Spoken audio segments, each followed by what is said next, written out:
What is up, everyone? It is your boy Attached, and today we are back with another video. This is our third and final ROSTERMANIA video of this season. We had the first ROSTERMANIA, which was there was a few switches here and there. They were pretty obvious.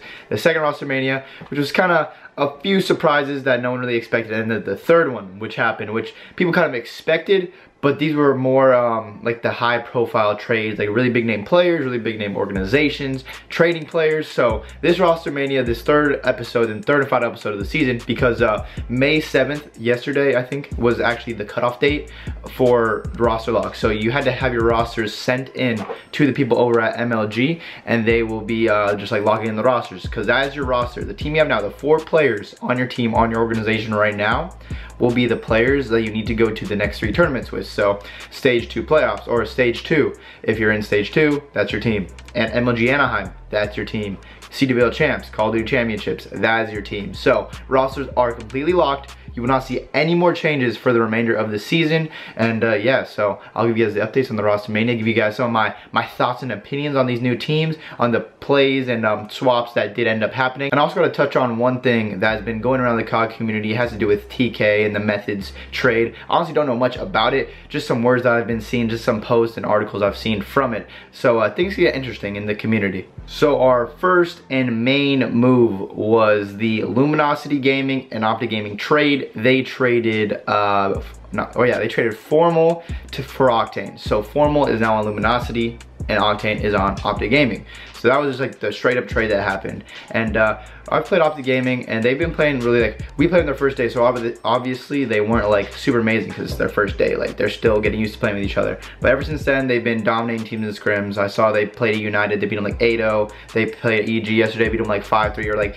something like that. They've been playing really well in scrims. I've been talking, because I'm really good friends with Methods, and we've been talking a lot, and he's been saying that he's really comfortable with this team. The team's been playing really well, and they're excited to like going into the events, because at first he felt like he had a lot of pressure on him, because he didn't know how the Optic fans would like take him in. They didn't know, or he didn't know if they were gonna be like, oh dude, we got Methods, we are screwed, or like if they were gonna like him. And the response to them picking up Methods has been Octane. Everyone likes Octane. Everyone wanted Octane on the from the Optic fan base, or majority, I would say. They think that's a good pickup. But Methods and Octane were kind of like the same players. Even though Methods has been like a sub player throughout pretty much his whole career, he just started running a main AR in this game, so that's why people see him like that. But he's good with the sub, he's good with the bar, he's good with an AR, so he's just good at everything.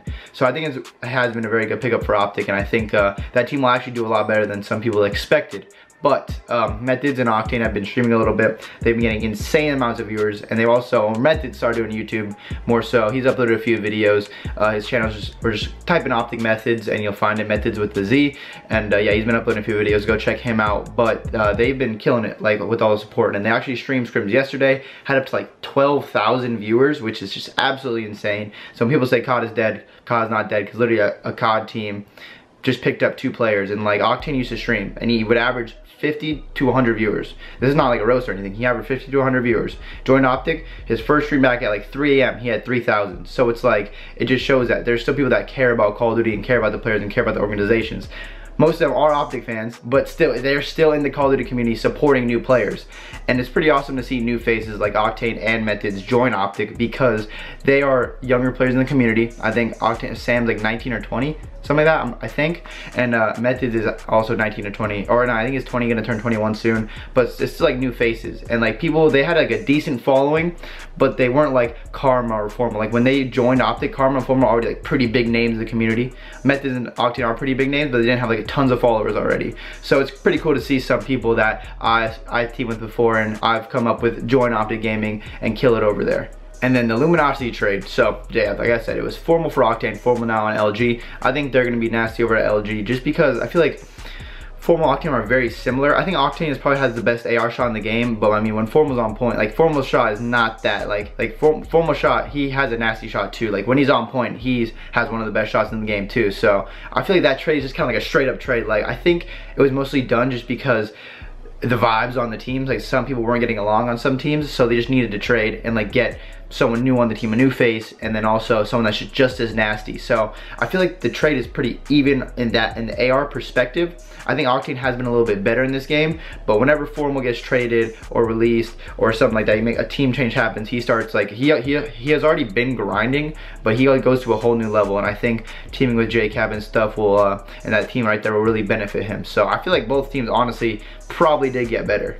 And here's an interesting trade. It is the Unilad Red Reserve with Scraps. Red released Josh, and they picked up Scraps. Scraps was like hinting at this for forever on Twitter. He just kept tweeting out intel, like a bunch of other like jokes and stuff to get people hyped up.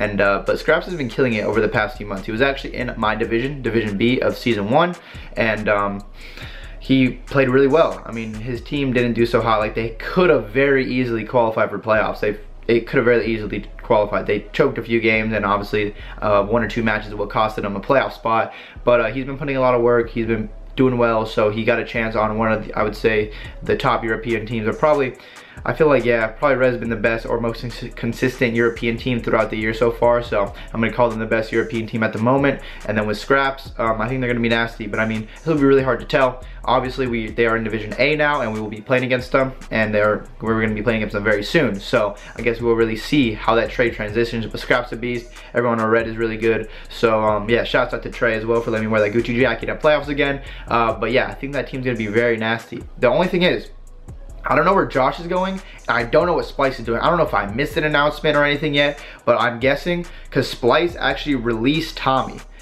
And I don't know if Tommy's joining like a national circuit team, because I saw him tweeting that he's not going to be in the Pro League this season, which is absolutely absurd, because I think Tommy should definitely be in the Pro League. But I don't know what team he's going to, or if he's just going to stream full time. I know he tweeted he has like 700 subs, so he's been doing really well. And he, earlier in the season, he had like, I think around 1,500 subs. So, I mean, he is a pretty big stream following, so he's going to be fine whatever he does. But still, that's pretty crazy that he's not going to be in Season 2.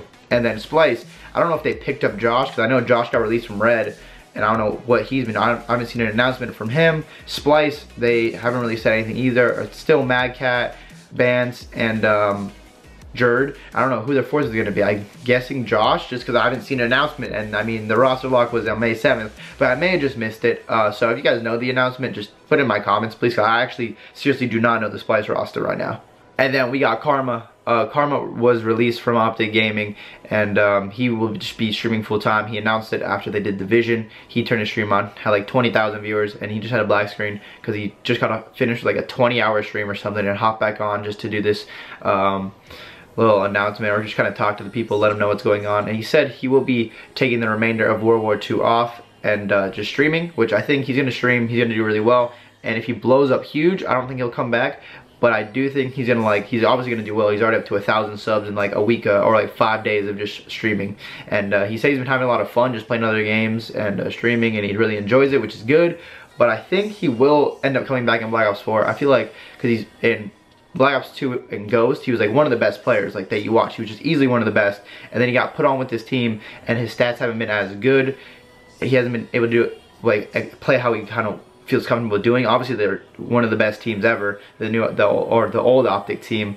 But his stats kind of were bad, just because that's the role he kind of had to play with that team. And so I'm sure that took his toll on him, because before that, in Ghost and Black Ops 2, he was the one dropping like 1.1, 1.2s and making insane plays with the sniper, just doing whatever. He could pick up any gun and just destroying. Like, he's obviously a beast. But I do think he will be coming back in Black Ops 4, because I mean, he's been nasty. Black Ops 1 he was nasty. Black Ops 2 he was probably overall the best player.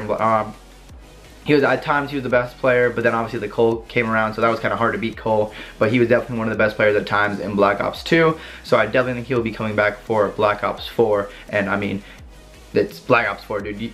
Everyone wants to play that game, because I feel like it's going to be amazing. But we'll see. But I definitely think Dan will be coming back for Black Ops 4. But we'll really see what he does. But he's going to kill his streaming regardless. So whatever he does, he's going to do well in. And then the last thing, I saw some talks about this TK Rise Optic contract situation with Methods. I really did not look into it too much, so I'm not gonna like say anything. I just saw these tweets that TK is going to court with someone to get money.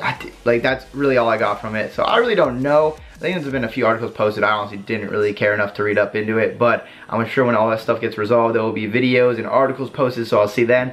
But I don't know exactly what went down with the whole like contract situation with all those organizations, but we'll find out soon. But guys, that's going to do it for this video. Hope you guys did enjoy the third and final ROSTERMANIA video of the World War II season.